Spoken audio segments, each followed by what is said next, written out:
We'll be talking about culture and religion in mediation.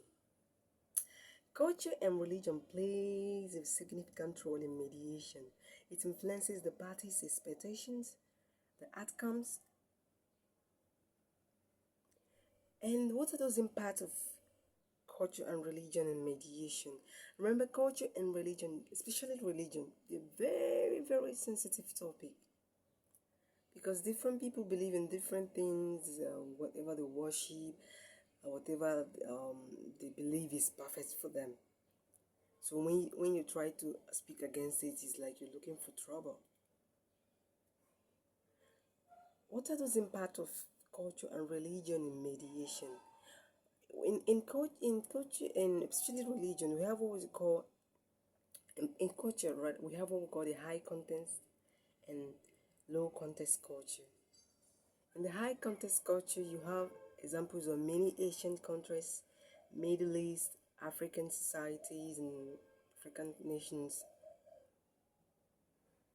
In these high context cultures, communication rely heavily on implicit understanding, non-verbal cues, and relationship. Okay, let me give you an example in Nigeria where I come from. We have different ethnic groups. Different, there are many of them.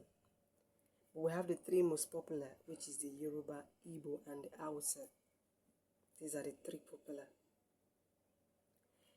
The way the Yoruba greet people, they tend to prostrate, lie down, bend, and they greet.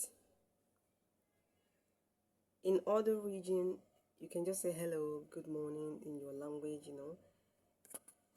So everyone have what they perceive as the right thing to do, the right way to greet, because it's their own culture. That's the way they greet people. For example, maybe in the Western world, they don't call people by auntie, uncle. They call them by their first names. But some in African culture, like especially in Nigeria, you don't call someone that's senior you by their names, unless because of the maybe westernization. You call them maybe auntie, sister. You add their name, but you must put the auntie. You can't call your senior by their names. So it's a way. So you have to learn about culture. Why do people behave the way they do? Why do people do things the way they do? You have to also learn about religion, even if you don't believe in that religion. You just have to know. You have to learn about what they do. What do they do? Because as a mediator, you have to learn, be knowledgeable about a lot of things. Why in the low context culture like you have in the US and Northern Europe, that's an example. It favors direct communication. Hello, hello. No too many meanings or reading of meanings.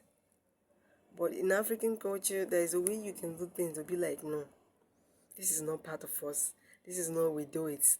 So you have to learn about cultures, why people do things, so that when you are mediating in a sensitive in cultural or religious environment, as a mediator, you are aware already.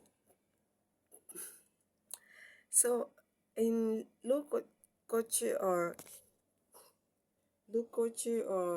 context, there is a face savings and on some cultures prioritize maintaining dignity, avoiding public embarrassment, which can affect how conflicts are addressed or resolved. You know, the role of is also the role of religion in mediation. Moral and ethical frameworks. Religious belief often shape an individual's sense of justice, fairness, and reconciliation. Religious-based mediations. Some faith, there are some religious-based mediations. Some faith traditions have their own dispute resolution mechanism. We cite an example of Islamic and the Jewish or the Christian reconciliation modes. Also, the impact of religion and culture in mediation is about forgiveness and reconciliation. Many religion emphasizes forgiveness. so which can influence how parties approach compromise. Yes, it's really affect that. Because if the parties are both from religious places, and and also the mediator maybe happen to be one of the member, also one who believe in the religious aspect of mediation, there they'll be talking about reconciliation, forgiveness, let bygones be bygones. So it really influences how parties also approach mediation process. The impact of culture and religion also, the cultural attitudes towards conflict and resolutions. You have the adversarial versus the harmonious approaches. Western traditions may lead towards legalities, win laws, you know, but some traditions may prioritize restoring harmony. We just want peace. We want our community to move on. That's why we're engaging in this mediation. It's not about who is wrong, who is wrong, who is right. But we just want to move on. Mediation might require differences to elders, religious leaders, community figures, rather than equal participation.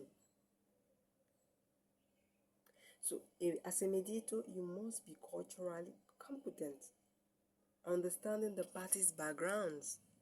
If it's a religious background, cultural background, and adapting to strategies accordingly, So, in this place, when you're handling religious, cultural matter, you must neutrality may be perceived differently across different cultures. Some cultures may expect mediators to be active advisors. You must advise us on what to do, while other prefers a handoff approach. So it's very important to be knowledgeable about cultures and religion, their impact in mediation. Learning about cultures and religious beliefs helps you to understand how these factors influence mediation process. You might not be a believer or religious, or you might not believe in religious things, but you just have to learn them as a mediator. I want to give an example of two culture and religious belief. The Jewish and the Sharia laws are one of the examples I'm going to cite in this culture and religious belief in mediation. In the Jewish law, we have what they call the get. Get. What is the get? The get is a religious law, a religious document needed. This one is about family mediation. So the get is a document needed to remarry in Jewish law. If you kind of divorce, so the get has to be voluntarily given and received.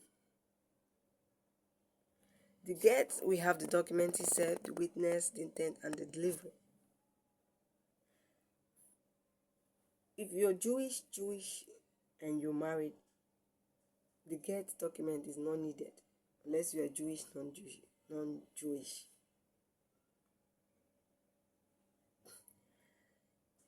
For example, in Islam, we have the Sunnis and the Shiites. These are the types of Islamic belief. And the Sharia law come from the Quran. You also have the Sharia Council. It can be used for guidance, religious ruling, and mediation by Muslims. So, marriages and divorces you know, they go through all these religious and laws and their cultures also.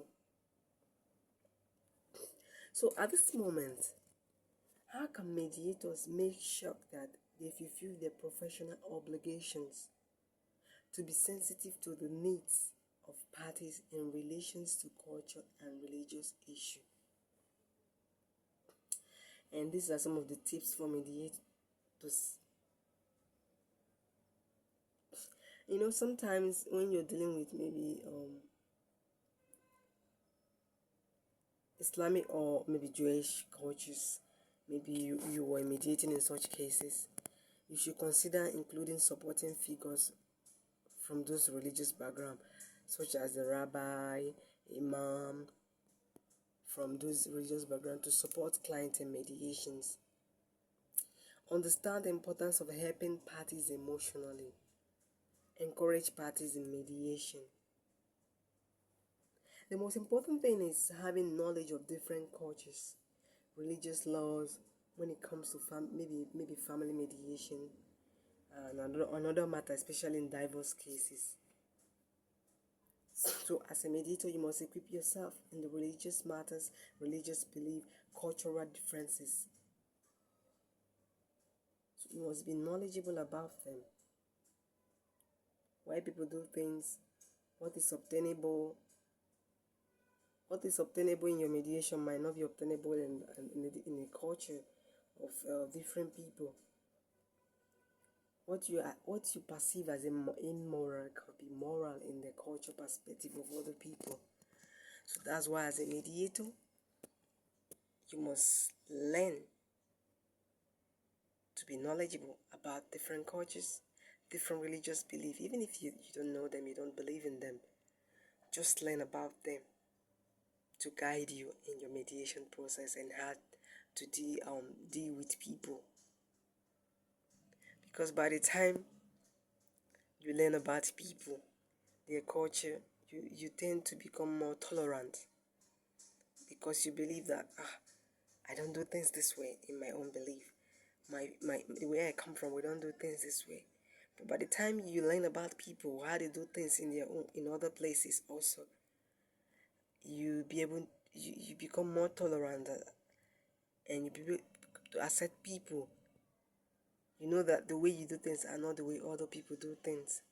So it's very important to have knowledge about culture and different religious belief, because they impact mediation process also.